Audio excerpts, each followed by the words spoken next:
Hello and welcome back everybody, this is Mystic Games.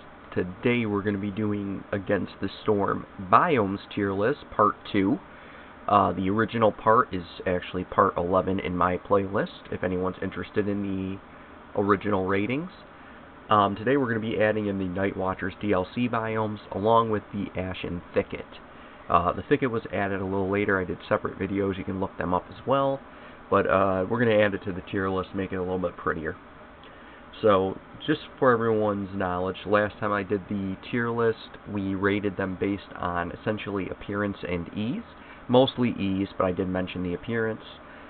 Today I'll be mentioning all the resources, like how much soil they have, trees, and then kind of which species do well in these biomes. So, let's start with the Ashen Thicket. The Ashen Thicket has the Thunderblight shards, where you gain, you gain Thunderblight shards with every 40 charges of copper ore or coal and salt used, and you can receive up to 3 shards. These allow you to make your own cornerstones. Very, very cool concept. Other than that, there's not much going on. You do get an automated rain punk cart for your warehouses every time you do 80 units, so pretty much every time you generally are going to be doing, you gain 80 of whatever coal, copper, or salt, you get the mining cart. The Ashen Thicket has an average amount of fertile soil. The trees contain wood, resin, berries, and sea marrow. So pretty nice trees there. Resin's really nice to have. You can use that in a lot of dangerous glade events. And sea marrow is nice just to have to burn, just in case you run out of wood or you need to use your wood. And berries are a pretty solid food source. They're used in a lot of complex foods. For natural resources, you have eggs, roots and veggies, mushrooms, clay, plant fiber, leather, fish, algae, copper, coal, and salt. So pretty much everything that you can mine exists, and then you have all the other stuff. Overall, I like this biome. I think the mechanics of the biome are very cool. I think the visuals of this biome are actually pretty cool as well, because they have like different design trees. The lighting and atmosphere seems really good for the biome. Another thing I want to talk about is kind of what species do well in a biome. And for the Ashen Thicket, I actually think it's the beavers, humans, and bats would be the preferred. Beavers do well because they are good at mining. A lot of mining is going on there. Humans do well because you're generally going to have access to fertile soil, and humans are very good with fertile soil. And then you have bats, who are good with meteorology. I would say they're probably a good third. Obviously, you don't always get to pick your third, but normally I would say beavers and humans are pretty solid here. Bats are also good with metals, which you're going to be mining a lot of, so they would be probably another good choice. The rest of them are all right. I'd argue lizards are not really good here. There's a lack of meat, per se, and then there is also, I would say for harpies, kind of the same problem. There's a lack of meat, which makes them a lot harder to take care of in this biome. So I'd probably avoid those two species, aim for beavers, and then humans or bats or both would be solid if you get the option. So for the Ashen Thicket's rating, I think it's super cool. For ease, I honestly want to put this one in A. I think it's pretty easy. I don't think it's super hard. I think it looks cool. I think it's a relatively solid biome all around. So, I'm going to put it in A. You could get B. Again, the RNG in this game is huge, so you never really know until you know. Just notice there's a speck on my screen that I want to get off because it's bothering me. There we go. That's the Ashen Thicket. I'm going to put the Ashen Thicket in A. I think it looks awesome. And I think the effects and everything is just cool. So let's go on to the Rocky Ravine next. which is the blue little crystals here. So I do want to open up with the appearance of the rocky ravine is not as nice as the Ashen Thicket or the Coastal Grove, which is this little marker here. I changed it out with a new marker that the official Against the Storm marker for the biome is.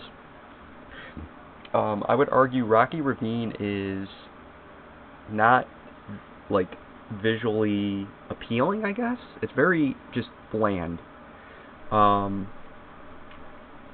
Anyways, let's talk about the effects of the map. So you're going to get a black market trader here, which is going to sell you things, especially wood. Wood is going to be very nice from the black market trader. The black market trader will give you green, yellow, and red markers, telling you, essentially it tells you if they're ripping you off or not. So if you see a green marker and you need the resource, it's generally going to be good to buy. If you see a yellow, it's about neutral, which means you're in the middle. And then you have red, which is bad. You can also buy on credit here. I believe the credit takes about 3 seasons? I want to say it's 3 seasons, and then you have to pay it back. So it takes like a year, and then you have to pay it back. And then every time you sell goods, you gain 20 amber, and traders arrive 10% quicker, and trade routes are 10% faster. You also get additional wood and amber when starting the map, because you're going to have not much access to wood. Amber you actually do have access to, and we'll talk about that in a second. But for resources here, you have a small amount of fertile soil, so you're probably not going to be seeing fertile soil. All the trees provide stone instead of wood, which makes this very different gameplay-wise. You have reed, scales, coal, and amber as your secondary resources. So trees are pretty interesting here, mainly due to the stone, but you can also get gold. Gold is nice, amber. Everything else is okay.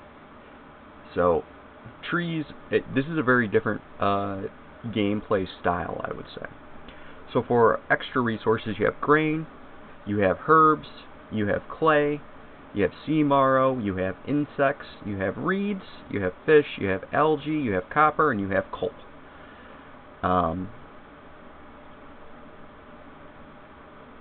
And that's pretty much the biome in a nutshell. So for the Rocky Ravine, species-wise, strength-wise, I believe that it is going to be probably the best species here is probably frogs, because you're going to have access to stone. As long as you're able to make bricks, you can make their houses pretty easily, and you won't have to worry about it. I would probably avoid beavers in this biome, because the lack of wood makes planks very difficult to get. And their houses cost 8 planks, which is quite a bit of wood. If you don't have the ability to get it, you're going to have to purchase it. Makes beavers a little bit harder. Although there are benefits to beavers here, it's just I think the negatives outweigh the positives. I would say frogs are probably the strongest species here. Going beyond that, I don't really think lizards and harpies would be good here either, for the most part, simply because of the resources given. I'm probably going to have a hard time supporting them. That being said, you do have insects, but usually meat's preferred. But insects can be used in other recipes, I believe, as well. So you probably could use those two species. It's just going to be very dependent on finding insects. So that being said, I think you're probably looking at frogs for the most part. Maybe foxes would probably be your next best pick. I would think, due to their new cooperation buff when they work together. They're also good scouts, which makes them pretty solid in general. And then you can pretty much go with any other species here. I don't think there's anyone that's super good other than, I would say, frogs and maybe foxes. So I'm going to put this one in B tier. I think it's a relatively good designed map. I do not super care for it. I also think it looks pretty bland. It's not very visually appealing. I'd say it's arguably pretty boring looking. So I'm putting it in B tier. I think the ones above it are slightly easier to play. I think this one has more niche gameplay going on. So we're going to move on to the Bamboo Flats. That's our last one I want to discuss here. The Bamboo Flats is one of my new favorite maps because I am a fertile soil enjoyer. I like to have fertile soil and I like farms. So anyone that allows me to put farm plots down where I want to put them makes me a happy man. Anyways, let's talk about the Bamboo Flats. So pretty much the Bamboo Flats do not have any fertile soil on them. These woods are homes to giant fluff beaks in that you get to care for them and they will produce fertile soil for you. Farms have a 5% chance of producing double yields for every 1 fertilizer obtained. So essentially once you obtain 10, you have 50% chance of producing double yield, and once you hit 20, you get a 100% chance of getting double yield. So you're pretty much going to always be really getting benefits out of your fertile soil here. That being said, the trees provide wood, more wood if possible, pretty good chance of getting additional wood, plant fibers, and oil. So you're going to have access to additional means of producing oil and getting oil just in general. Oil is a pretty good resource as well for dangerous glades. Naturally occurring nodes are grain and vegetables, plant fiber and leather, herbs and berries, stone, meat, scales, and salt. The fluff beak is super cool. It grants additional global resolve to you. It produces fertilizer, and it gives a 10% extra chance of production at a certain level. So the better its well-being are, the better it is. So the fluff beak in itself is really cool looking. I like the fluff beak. I like the mechanic of the fluff beak. The map, the look of the map is not anything special. I would say the map is actually really bland, like visually as well, compared to the last 2 DLC maps we got.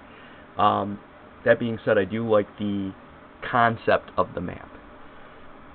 The best race here is obviously going to probably be humans. You're going to be doing a lot of fertile soil work. Humans have the upgrade on their houses that allows them to reduce the planting time and harvesting time, which is huge. I would argue harpies are your second best choice here for species. And then if you're going for a third, which you generally don't get a choice of a third, you kind of just random it. You could go with beavers. Beavers would be fine. I think foxes would be fine here, and I think, frogs would be as well, and bats. I don't think there's really anyone bad. I would say lizards you probably don't want here too much, but pretty much all the species work. But I would argue humans are probably your first choice, and then harpies would be your next choice. And then generally you're going to random the third, but if you can get those two, you're probably going to be doing very well on this map. That being said, I'm going to put this in A tier. I'm a big fan of the fertile soil. I'm a big fan of the fluff beak. My biggest recommendation I can give you guys for this map is make sure that you have access to rain geysers. There are new negative modifiers on the map that can make it so you don't get rain geyser spawns. You really want rain geysers for the fluff beak, because you need to provide it with water, food, and essentially lumber or heat. And having access to a rain geyser, especially early on, which the foxes can be nice for that as well.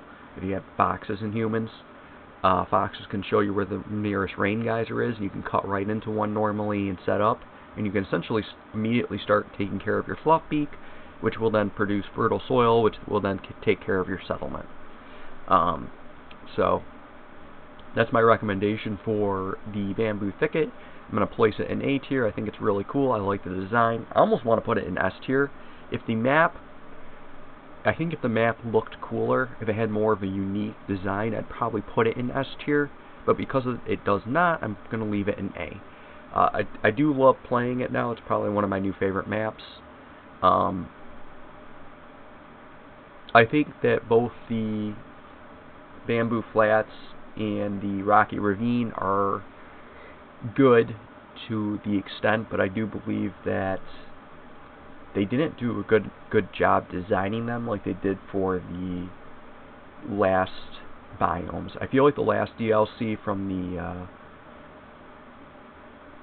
with the frogs was a little bit nicer than the newest DLC. Like just visually, I don't think they did as good of a job visually on the two newest maps. But overall, I do enjoy them. I think the gameplay mechanics are very unique and cool, and that's really all I gotta say. I'll catch you guys in the next one. Sorry it's been a while. My mic and my new computer has just been very difficult for me to have work, and I've been wanting to do videos, but I haven't, and I'm also super sick, which you guys can probably hear in my voice. Anyways, I hope you guys enjoyed, and I will catch you in the next one. Alright, later guys.